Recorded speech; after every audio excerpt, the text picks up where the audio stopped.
बहुजन समाज की आवाज़ उठाना, दलितों, पिछड़ों, आदिवासियों की बात करना क्या अपराध है? और अगर ये अपराध है, गुनाह है, तो कान खोल करके इस देश के ब्राह्मणवादी, मनुवादी आप लोग सुन लीजिए। ये गुनाह मैं तो करूँगा, एक बार नहीं, 1,00,000 बार, 1 करोड़ बार, और इसकी सज़ा आपको जो देनी है आप दे दीजिए। सूली पर लटकाना है, लटका दीजिए। जेल भेजना है, जेल भेज दीजिए।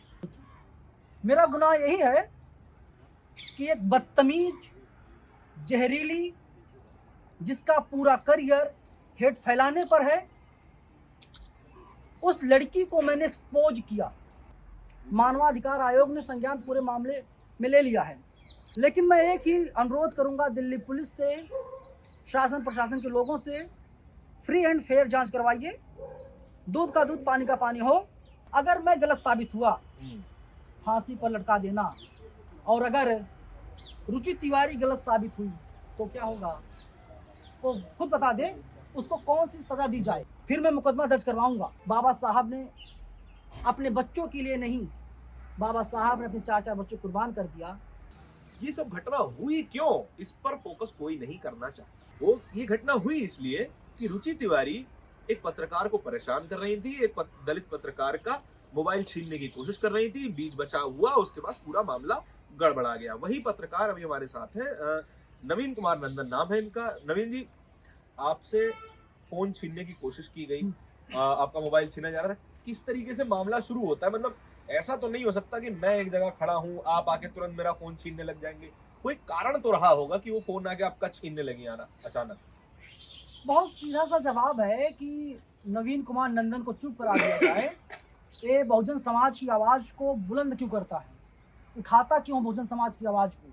अगर ये चुप हो जाएगा, खामोश हो जाएगा, तो शायद और जो तमाम बहुजन पत्रकार हैं उनका मनोबल टूट जाएगा, और उनके जो मंसूबे हैं वे अपने मंसूबे में कामयाब हो जाएंगे। हमारी गलती क्या थी? मैं बार बार एक सवाल कर रहा हूँ, कोई बताए मुझे मेरी गलती क्या है? क्या जर्नलिज्म करना, पत्रकारिता करना, बहुजन समाज की आवाज़ उठाना, दलितों, पिछड़ों, आदिवासियों की बात करना क्या अपराध है? और अगर ये अपराध है, गुनाह है, तो कान खोल करके इस देश के ब्राह्मणवादी, मनुवादी आप लोग सुन लीजिए। ये गुनाह मैं तो करूँगा, एक बार नहीं, 1,00,000 बार, 1 करोड़ बार, और इसकी सज़ा आपको जो देनी है आप दे दीजिए। सूली पर लटकाना है, लटका दीजिए। जेल भेजना है, जेल भेज दीजिए, क्योंकि लड़ना तो पड़ेगा। नवीन कुमार नंदन अगर आज चुप हो जाएगा तो कोई और आएगा, कोई और चुप हो जाएगा तो कोई और आएगा। लेकिन अगर आज ये लोग मुझे चुप करा लेते हैं तो कहीं ना कहीं इनके हौसले जो हैं वो बुलंद हो जाएंगे, और जब हौसले इनके बुलंद हो जाएंगे, आप यकीन मानिए कोई हिम्मत नहीं कर पाएगा आवाज़ उठाने की। मेरा गुनाह यही है कि एक बदतमीज, जहरीली, जिसका पूरा करियर हेट फैलाने पर है, उस लड़की को मैंने एक्सपोज किया। उसका वीडियो मैंने बाम सेफ न्यूज़ पर डाला। मैंने बताया, यहाँ पर भारी विवाद हो गया, और उस रिपोर्ट में था ये लड़की आकर के उल्टे सीधे सवाल कर रही थी। उसमें था ये लड़की आकर कह रही थी कि 5,000 सालों से इन लोगों को पानी नहीं मिला, ये लोग मर क्यों नहीं गए, ये लोग जिंदा कैसे हैं? 5,000 साल से पानी नहीं। यही वाली वीडियो वो डिलीट करवाना चाह रही थी जो आपने बामसेफ न्यूज़ पे डाली भी है। हाँ। 11 तारीख वाला प्रकरण डिलीट करवाना चाह रही थी ना? बिल्कुल, स्पेसिफिकली वही बात। बिल्कुल, हाँ। वही बात थी कि किसी तरीके से उस वीडियो को ये हटा दें, क्योंकि उसकी किरकिरी हो रही है। बहुजन समाज के लोग कमेंट कर रहे हैं। तो आप तो अकेले हैं नहीं, तमाम लोगों ने वो वीडियो देखा, तमाम लोगों ने उस वीडियो को शेयर किया है, गालियां दी गई हैं कि भैया देखो इस तरीके की पत्रकारिता वो कर रही हैं, दलित समाज से आगे पूछ रही, पानी नहीं पिया, पानी नहीं पिया। हाँ। मुखर आवाज कौन है? तमाम लोग यूट्यूब पर चैनल बनाते हैं, तमाम लोग जो है आते हैं, हफ्ते भर में, 10 दिन में, 1 महीने में वीडियो डालते हैं, शांत हो जाते हैं। आप जाकर के देखिए बाम सेफ न्यूज़ चैनल पर हर रोज 4, 5, 6, 7, 8, 9, 10 वीडियो पढ़ी जाती हैं। हाँ, हम 6 लोगों की टीम है जो लगातार काम कर, दिन रात काम कर रही है। कोई मानेगा, मैं रात के 3 बजे सोता हूँ और सुबह के 7-8 बजे उठता हूँ। हम किसके लिए काम कर रहे हैं? और जिसको लगता है सारा काम पैसे के लिए हो रहा है ना, आकर के मेरा बैंक अकाउंट चेक कर ले। किसी को भरोसा नहीं होगा, मेरे खाते में 550 रुपया है। कोई बिलीव करेगा? आकर के चेक कर ले। जिसको लगता है बहुत चंदा आ रहा है, बहुत कुछ हो रहा है, किसने चंदा दिया? सामने तो आए, बताए तो सही। लेकिन लोग तो ये भी कहेंगे नवीन कि हाँ। आप इतने समय से, लंबे समय से अगर चैनल चला रहे हैं, हाँ। तो आप तो आर्थिक तौर पे बहुत मजबूत होंगे, आपके अच्छे खासे सब्सक्राइबर भी हैं, हाँ। तो आर्थिक तौर पे मजबूत मान लिया जाएगा आपको। कौन क्या मानता, मुझे कोई फर्क नहीं पड़ता। कोई देखे, कभी 12,000, कभी 15,000, कभी 18,000, कभी 20,000 रुपया, 25,000 रुपया यूट्यूब से आता है। और हम सैलरी कैसे देते हैं कर्मचारियों की, आप अंदाजा नहीं लगा सकते हैं कितनी मजबूरी वो आपका निजी संघर्ष है। हाँ। मैं वही बता रहा हूँ। लेकिन इतना सब कुछ होने के बावजूद ये लड़का काम कैसे कर रहा? भाई अभी इसकी उम्र क्या है? 25, 26, 27, 28 साल है। इसके अंदर ये सामाजिक चेतना कहाँ से आ गई? और जबकि सच ये है, सबसे बड़ी बात है कि मैंने इस काम को अपना पैशन बनाया। मैंने 5, 6, 7 न्यूज चैनल में काम किया।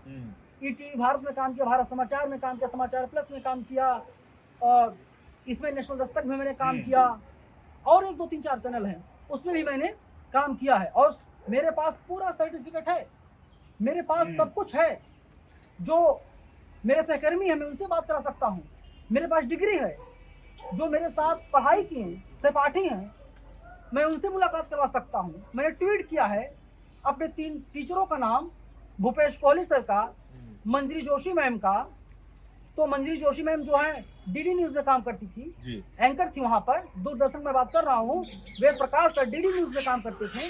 अगर आपको कुछ और चाहिए तो अभी डिटेल में दे दूंगा, मुझे कोई दिक्कत नहीं है। ना तो मेरी डिग्री फर्जी है, ना मैं फर्जी हूँ। मैंने कई जगह पर काम किया है। मैं कोई रुचि तिवारी हूँ नहीं। और ये काम मैं ईमानदारी से और ज्यादा मजबूती से करूंगा। लेकिन दुख तब होता है जब अपने समाज के लोग साथ नहीं देते हैं। मास रिपोर्ट किया जा रहा है, रिपोर्टिंग लगातार की जा रही है। किसी भी प्रकार से बाम से न्यूज को बंद करवा दिया जाए, खत्म करवा दिया जाए, नवीन के मनोबल तोड़ दिया जाए। नवीन, जो मीडिया चैनलों पे रुचि ने इंटरव्यू दिया है, खासकर ललन टॉप पे जो इंटरव्यू है, उसमें उनसे पूछा जाता है कि आपने पढ़ाई की कौन से साल में की, कहाँ से की। वो कह रही है नहीं, इतना याद नहीं रहता है, 2021 में शायद दोनों एक डिग्री एक साथ करी थी। आप थोड़ा क्लियरली बता दीजिए, आपने कहाँ से पढ़ाई की, कहाँ से किस साल में पढ़ाई की। क्या उनके पास तो क्लियर आंसर नहीं है, क्या आपके पास क्लियर आंसर है? बिल्कुल मेरे पास क्लियर आंसर है। 2016 बैच का मैं स्टूडेंट हूँ। मैंने पढ़ाई कर रखी है। मैंने अपने 3 फैकल्टीज के नाम बताए हैं, आप जा करके उनसे पता कर लीजिए। मैं अगर आप कहेंगे तो मैं नाम बता सकता हूँ मैंने कहाँ से पढ़ाई किया है। जाइए, Ian school of mass communication Delhi में है, न्यू फ्रेंड्स कॉलोनी में है, IAAN है। आप जाइए, पता कर लीजिए नवीन कुमार नंदन कैसा लड़का है, पढ़ाई में कैसा था, क्या कर रहा है, बहुत अच्छी तरीके से सब लोग बता देंगे। तो मतलब आपके पास क्लियर आंसर है, आपने साल बता दिया, फैकल्टी के नाम। मतलब हम जैसे लोगों को जो पढ़ाई किए हुए लोग हैं, उनकी जबान पे रखा रहता है, बिल्कुल रखा रहता है ना। और कोई व्यक्ति पूछेगा कहाँ से पढ़ाई की, तुरंत आंसर आएगा। लेकिन आपको क्या लगता है कि ये जो महिला है रुचि जी है, वो मीडिया चैनल में बताती फिर रही है हमने पढ़ाई की है, हमारे पास एक्सपीरियंस लेटर है। आपके पास कितने साल का अनुभव अभी तक हो चुका है? आपने एजुकेशन ही 2016 की बताई है अपनी, तो अभी तक 10 साल तो हो गए। तो क्या 10 साल का एक्सपीरियंस है आपके पास पूरा पत्रकारिता में? न्यूज 24 टीवी चैनल है, वहां पर एक हैं जिनका नाम राहुल यदुवंशी है। मैंने उनके अंडर में रह करके इंटर्नशिप किया। समाचार प्लस से मेरे करियर की शुरुआत हुई। कोई भी जाए, न्यूज 24 फिल्म सिटी नोएडा में है, और जा करके पूछे नवीन कुमार नंदन को आप जानते हैं? मेरी कल ही उनसे बात हुई, बड़े खुश में, बोले बहुत बढ़िया नवीन, बहुत अच्छा कर रहे हो। मैंने कहा सर आपने जो सिखाया वही कर रहे हैं। बोले नहीं, तुम तो मेहनती हो और यही हौसला बरकरार रखना। आशीर्वाद उन्होंने दिया बाकायदा, वो मेरे पास है, चैट पे उन्होंने आशीर्वाद मुझे दिया। तो मेरे पास सब कुछ है, मुझे कोई डरने और घबराने की जरूरत नहीं है, और इस हम्म। मामले में मैं बहुत एकदम मतलब श्योर हूँ, जीत मेरी होगी। एक बड़ी बात खबर और आ रही है कि मानवाधिकार आयोग अब इसमें आ चुका है। मानवाधिकार आयोग ने संज्ञान पूरे मामले में ले लिया है। बहुत अच्छी बात है, मैं स्वागत कर रहा हूँ। मानवाधिकार क्यों, सीबीआई भी आ जाए। लेकिन मैं एक ही अनुरोध करूँगा दिल्ली पुलिस से, शासन प्रशासन के लोगों से, फ्री एंड फेयर जांच करवाइए, दूध का दूध पानी का पानी हो, और कोई बहाना ना बनाया जाए जी। सीसीटीवी तो वहाँ का बंद था, सीसीटीवी खराब था। वीडियो तो तमाम अवेलेबल है, तमाम चैनलों पे वीडियो अवेलेबल है। वो तो है ही, वो तो है ही, वो तो है ही। नहीं, वो जो आरोप लगा रही लड़की, हाँ, फर्जी आरोप कि मुझे बोला गया तो तेरा नाम क्या है, तेरी जाति क्या है, वो जो आरोप लगा रही है, उसके लिए सब कुछ क्लियर हो जाएगा। हाँ। और चश्मदीद गवाह कौन है? प्रोफेसर रविकांत हैं, साफ तौर पर ट्वीट कर रहे हैं भाई। और चलो, भरोसा नहीं इतने से तुमको, चलो आ जाओ, नार्को टेस्ट करवा लेते हैं, या कोई और जांच है, कोई और टेस्ट है, हम लोग करवा लेते हैं यार, मजा आएगा। दूध का दूध पानी का पानी हो जाएगा। अगर मैं गलत साबित हुआ, फांसी पर लटका देना, और अगर रुचि तिवारी गलत साबित हुई तो क्या होगा, वो खुद बता दे, उसको कौन सी सजा दी जाए। नवीन, आप जैसे बता रहे थे कि रुचि ने आपको जातिगत गालियां दी और बदसलूकी की आपके साथ, क्या आप ST/SC एट्रोसिटी एक्ट का इस्तेमाल करेंगे? क्योंकि ये इससे बुरा जघन्य पाप कोई नहीं हो सकता कि किसी भी दलित समाज के व्यक्ति के साथ जाके बदसलूकी करना, ये जघन्य पाप है। और क्या आप इसको इस्तेमाल करना सही नहीं समझते हैं कि ऐसे व्यक्तियों को एक एग्जाम्पल मिलना चाहिए और आगे से इस तरीके के लोग या फिर ऐसी मानसिकता का कोई भी व्यक्ति इस तरह का अपराध ना करे? देखिए, हमारी लड़ाई किससे है? रुचि तिवारी एक मुखौटा है, पूरा गैंग लगा पड़ा है। हमको किससे लड़ना है? हाँ। हमको ब्राह्मणवाद से, मनुवाद से लड़ना है। रुचि तिवारी जेल चली जाएगी, लेकिन ब्राह्मणवाद जो है वो खत्म नहीं होगा। और रुचि तिवारी ने जो इंटरव्यू दिया है अलग अलग चैनलों को, जो मैंने देखा, जितना मैंने समझा, बुद्धिमत्ता पर मैं कोई सवाल नहीं खड़े करूंगा उसके, कि वो लड़की जो है पहले ANI को कहती है हम आपके चैनल पर बोल रहे हैं। अरे भैया, ANI का मतलब है Asian news international news agency है। वो कोई टीवी चैनल नहीं है, कोई यूट्यूब चैनल नहीं है। अलग अलग चैनलों को वो एजेंसी खबर बेचती है। मैडम जी, मैं आपको बता रहा हूँ। दूसरी बड़ी बात यह है, अलग अलग चैनलों पर बैठ करके विक्टिम कार्ड खेल रही है। अगर डिग्री उनके पास है, वो डिग्री लाएं, डिग्री दिखाएं, जनता को बताएं, और बताएं कि मैंने जो है पत्रकारिता कोर्स किया है। मुझे बड़ी हंसी आई, उसने कहा दिल्ली विश्वविद्यालय से मैंने पढ़ाई किया है। कौन? ग्रेजुएशन किया है। कोर्स कौन सा है? उसमें ग्रेजुएशन में बहुत सारी चीज़ें होती हैं, BA होता है, BGMC है, BAMC है, तमाम कोर्सेज उसमें हैं। और फिर कह रही है कि माखन लाल से मैंने पढ़ाई किया है, जर्नलिज्म किया है मैंने। मतलब एक साथ दो डिग्री। दिल्ली विश्वविद्यालय क्या परमिशन देता है कि आप एक साथ 2 डिग्री ले सकते हैं? ये तो UGC परमिशन नहीं देता। या माखन लाल चतुर्वेदी यूनिवर्सिटी वो परमिशन देती है कि आप एक साथ 2 डिग्री ले सकते हैं? मुझे तो पूरा फर्जी वाला लग रहा है। आपने बात कही SC/ST की, अभी वो जो इंटरव्यू दे रही है, जो बातें बता रही है, स्क्रिप्ट बहुत अच्छी तैयार कर रही है, लेकिन है तो कच्ची। तो वो लड़की को मैं क्या बोलूं, छोटी बहन समान है। और एक बार अपने दिल पर हाथ रखे, अपने माता पिता के पास फोन करे और बोले मैंने बहुत घिनौना काम किया है। अगर वे लोग कहते हैं तुम समाज में हेट फैलाओ, ऐसे घिनौने काम को करो,